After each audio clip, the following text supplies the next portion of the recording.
Wasim Nasser. Now, Wasim, there's still no claim of responsibility yet, but indeed the Turkish government is pointing the finger at the Kurdish militia. Tell us why.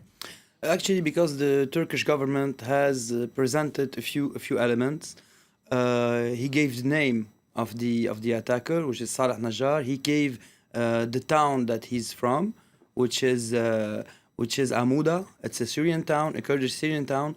Knowing that from this town, a Kurdish faction issued threats regarding Turkey a few weeks ago, less than a week ago even, saying that they don't recognize the frontier between the two countries, and that they are willing to send fighters to help their brothers in the towns of Cizre and in all the southeastern part of Turkey, where there's an ongoing war since many months between the PKK and the Turkish army. So those are two elements.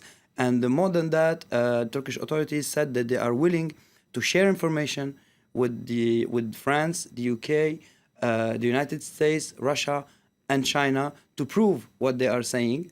And they put a kind of ultimatum or a deadline, or they are forcing their allies, their Western allies especially, to make a choice between them or the Kurdish factions, which goes either for Turkey, Iraq, or Syria, because we have to know that they are fighting a very particular group, which is the PKK, since many years, and the Syrian faction, the YPG, and another Iraqi faction, depending also from the PKK. Where in Iraq they have the support of Kurdish authorities. For example, the Turks have the support of Kurdish authorities. Even the president of the Kurdish authority in Iraq asked a few months ago the YPG, the Syrian YPG, to leave his territory, and he allowed Turkish warplanes to hit the positions of the YPG and the PKK